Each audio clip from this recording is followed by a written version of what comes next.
Good morning. I'm here with Director Kevin Guthrie, Jimmy Petronis, our CFO, Gracia Check, FEMA Regional Administrator.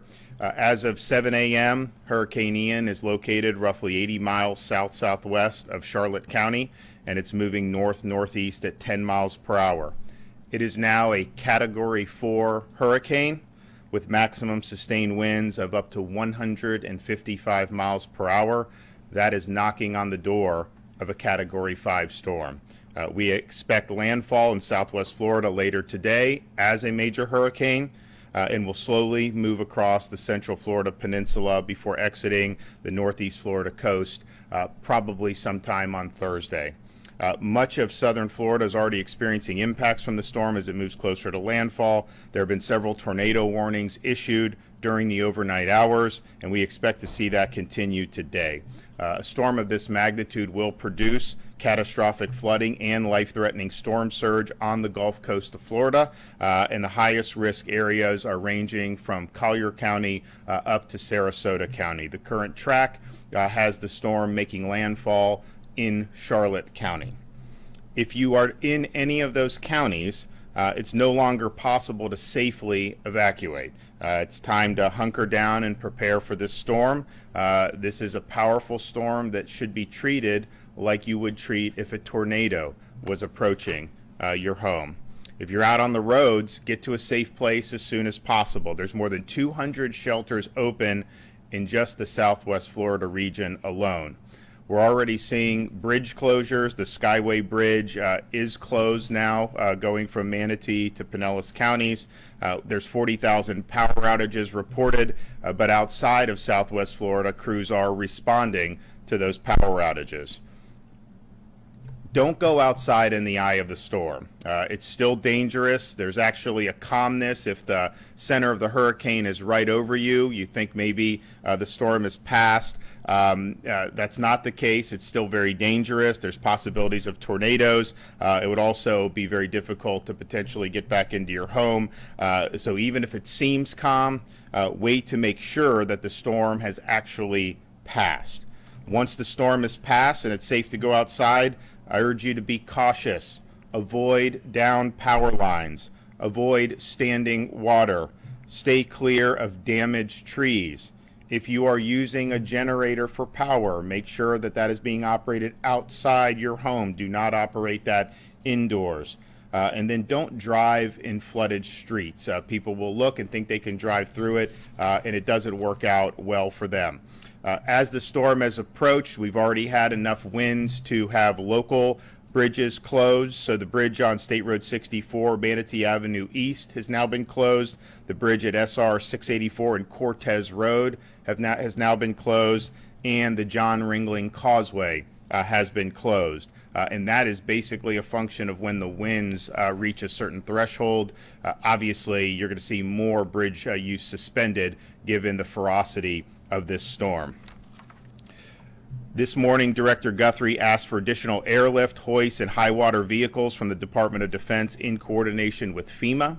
The Department of Transportation also has 1,200 personnel on standby to perform cut and toss operations. We're bringing in supplies by plane, boat, and by high water vehicle. All the airports in Southwest Florida have leave-behind teams in place so that they will be able to get the runways in good shape once the storm has passed. We have 5,000 Florida Guardsmen activated, 2,000 from neighboring states.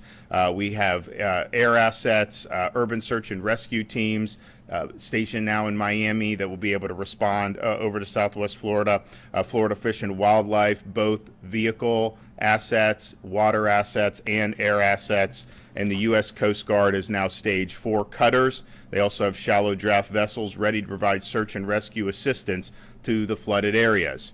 There are over 30,000 linemen staged and ready for power restoration efforts across the state of Florida, and that includes linemen across all of our major utilities, and a lot of these linemen are coming from out of state. So this is a major, major effort.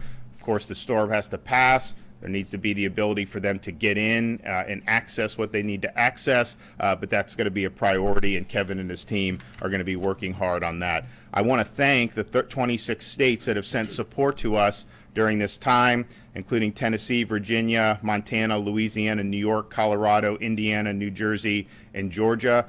We very much appreciate the assistance, and as this storm hits, we've got massive amounts of assets that are staged, but we're already discussing about ways where we can get more value-added support. So most of you have said call, and we may be doing just that as the recovery efforts go forward. So this is a major, major storm. It's something that we knew was going to be significant. The strengthening of this over the last night, has been really, really significant. It's potentially that it could make landfall as a Category 5, but clearly this is a very powerful major hurricane that's going to have major impacts, both on impact in Southwest Florida, but then as it continues to work through the state, it is going to have major impacts in terms of wind, in terms of rain, in terms of flooding.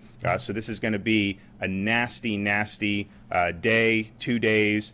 Probably we think now it will be exiting the peninsula sometime on Thursday. Yesterday, based on how fast it was moving, thought maybe it would be till the wee hours of Friday morning. So this is going to be a rough stretch. We're here to respond to the areas that are affected once the storm is passed. Local emergency responders are standing by, ready to go. I think most people heeded the warnings of doing the evacuations in those very sensitive locations, but not everyone may have done that. And so we understand that a storm of this magnitude, there's going to be a need, to begin those rescue efforts apace. Kevin Guthrie is here for an update from Florida DEM. Thank you, Governor. Hurricane Ian, as the governor has mentioned, is projected to make landfall this afternoon on the Charlotte County coast. This will cause life-threatening storm surge, flooding. Tropical storm force winds will be felt throughout the entire state, and even isolated tornadoes. I urge Floridians who have made the decision to shelter in place, to stay indoors, and stay off the roads. You do not want to be outdoors or on the roads as a storm of this size is making landfall in your area. It is extremely dangerous. If you have battery-operated or hand-crank weather radios, you should be checking them now, changing the batteries, making sure that they work. Power outages will occur. If you get a weather alert for a tornado, and as the governor has already mentioned, if you're in the Southwest Florida area, you should make the same preparations as if it is a tornado going over your house. Get to an interior room, free of windows. Have stuff to be able to protect your head and body from the debris, such as a blanket, sleeping bag, mattress, or even potentially helmets. If there are flash flood warnings in your area, remember, it is never safe to walk or drive through flooded areas. We continue to coordinate with all of our electrical partners. As the governor's mentioned, there are over 30,000 linemen staged throughout the city, from north central Florida all the way down to Miami. As areas in South Florida and the Keys begin to experience power outages, remember to contact your service provider, not 911, for power restoration. You can also keep your refrigerators shut. Open them as little as possible to help preserve your perishable items. If you're using a generator, as we've been saying now for days, remember to keep it elevated on a hard surface, away from doors and windows, outside of garages. This will help you stay safe. If residents have any questions about resources for Hurricane Ian, I urge them to reach out to their local emergency management or public safety office. This storm is here. It is imminent. I can tell you it is a Cat 4 hurricane, nearly a Cat 5. I know all of the emergency management directors in Southwest Florida very well. Combined, they have over 200 years of experience. They're preparing and they're expecting a Cat 5. So please stay indoors, stay away from windows, get to an interior location of your house. If anyone has any questions and they still have phone service, if you need to contact the state to ask for assistance, we have a cell assistance information line That number is 1-800-342-3557. That is 1-800-342-3557. As always, please follow us on our social media at Facebook and our Twitter page at FLCERT. Thank you, Governor, for your leadership. Jimmy?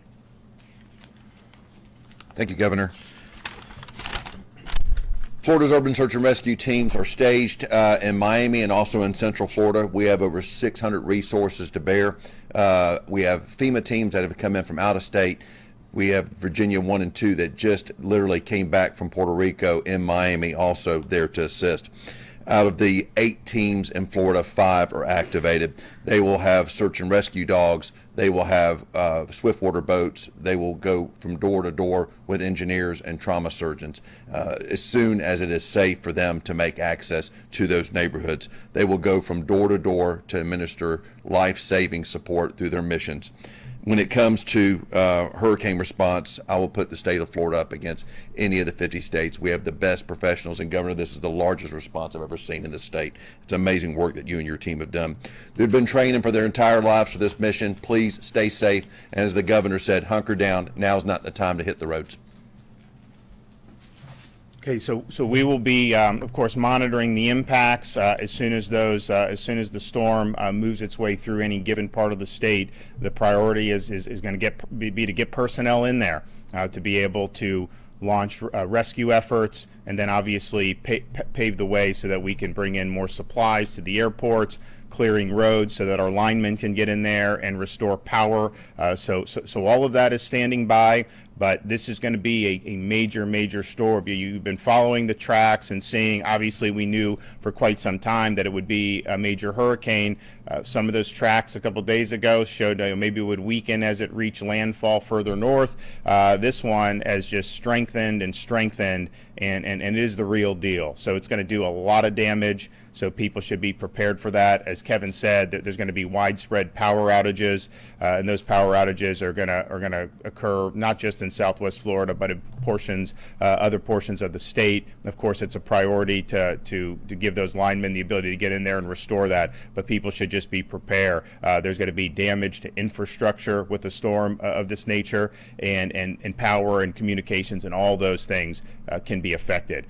Do what you need to do to stay safe. If you are where that storm is approaching, you're already in hazardous conditions. It's going to get a lot worse very quickly. So please hunker down, treat it like a tornado, and make sure that that your friends and family know where you are. We're going to have folks that are going to be there very quickly once it's safe. But this is the real deal. So happy to take some questions. One of the things we're hearing is that about 2.5 million Floridians have been under some kind of evacuation order. You touched on it just briefly, but do we have any concept of how many people have heeded that evacuation order? Well, I think if you talk to the local counties, I think that I spoke with some of the folks in Lee County, and they said people are by and large abiding by it. Now, it's not going to be everyone. I mean, you guys know, have been in Florida, there'll be a major hurricane approaching. There'll be sometimes people want to go out and surf in that. That's just, you just have some people that do that. But my sense has been there's been by and large interest in treating this thing very seriously across those counties. I mean, I do think that when you have tracks that are uncertain, and this is just, it's an inexact science, but when they see it in North Florida, then moving down north of Tampa, then some people think, well, it's probably going to shift again, so why should I do that? We're at the point now, these aren't models, this is what the storm is actually doing, and so it is going to hit there. That's just the nature of it. So I think most people did. Of course, we've been stressing the folks in the mobile homes to make sure that they evacuated. Again, talking with the people on the local level, I think a lot of those people did. I don't think it's 100%. Question for Director Guthrie. This storm, is there a lot of resemblance to Charlie in the way it's going to cut across the state? And what is your best guess that's going to have on the people of Central Florida, Orange, Osceola, Seminole counties? So, yes, it does have a Charlie-esque feel.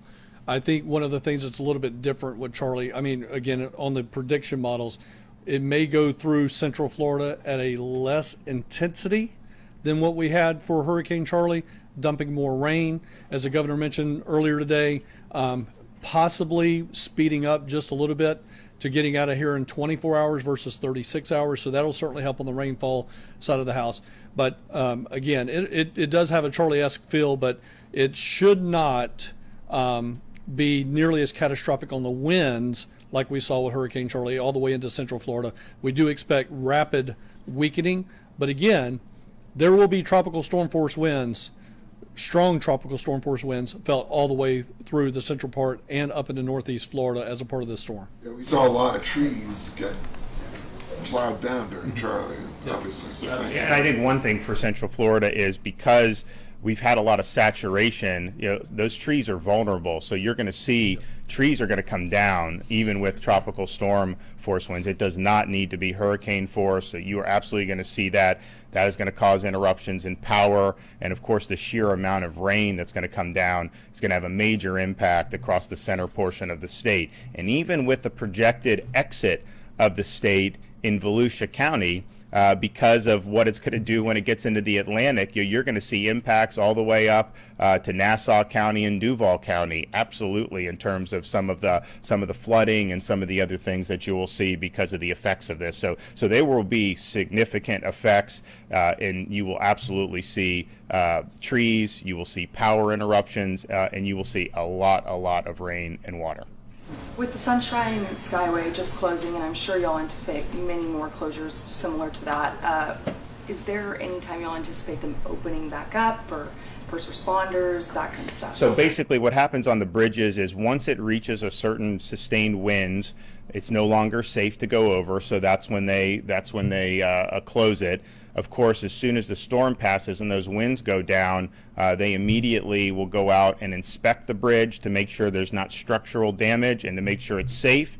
And then the minute it's safe, of course, for first responders, but also we want to get people back into their homes. And so if you're people evacuated out of Pinellas County, there's a lot of bridges that you need to take to get back to that peninsula. We want people to be able to do that. And the further it's away from the really strong winds, the less likely I think you will see major structural damage in bridges. If you look in Charlotte, Lee counties, I mean, you're going to end up in situations where you have a massive storm that's impacting those bridges. And it doesn't mean that they're not, a lot of these are built very well, but there's a lot that can happen. One of the things that Kevin and his team have done with the Florida Department of Transportation is instruct the securing of these barges that are in the water. When we had Hurricane Sally, you had a barge that was loose, ran into the bridge, and it knocked the bridge out. So that is something that is avoidable, and so that's been something, that message has been sent down,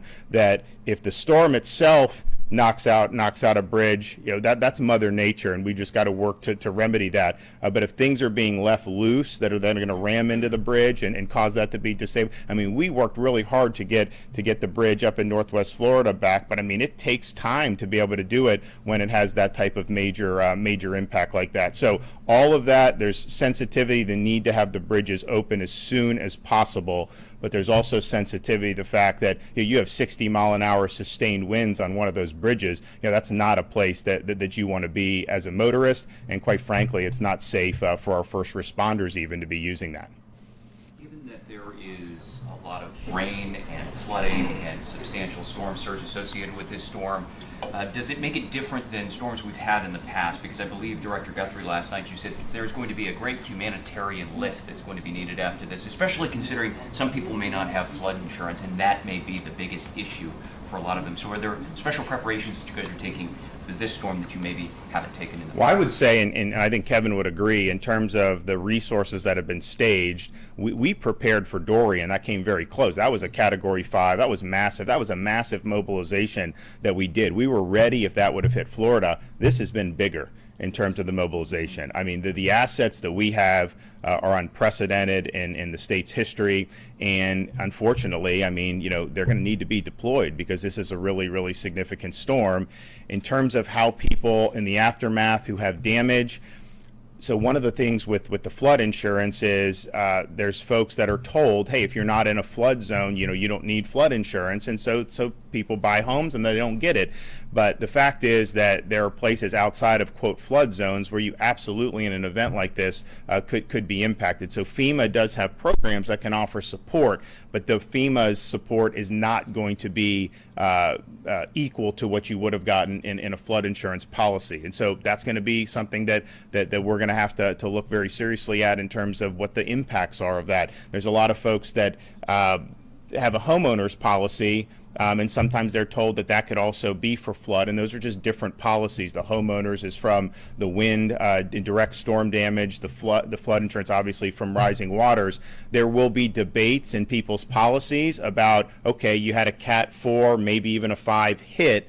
Yes, your home got flooded, but is that also direct storm damage and not flood? And can your homeowner insurance? So that'll be good. I know Jimmy will be involved in doing that to try to help Florida consumers. But yeah, there's going to be a lot of fallout from this in terms of getting people back on their feet. But that's why we've done the mobilization that we've done. Right now, it's about safety. I think most Floridians made the proper precautions to keep themselves safe. The ones that didn't, that may end up in harm's way, there's a lot of assets that are staged, and those are going to be deployed because we want to help people. I mean, even if they made a different decision, we're all in this together, we're going to do that. Once that kind of life-saving part of the operation is concluded, it's all about getting people back on their feet. And there may be some people that had nothing more than just losing power, but that's important to get them back to normalcy. There's others that may have really significant structural damages to their residence. They're going to need assistance, and so all of that will be part of what will be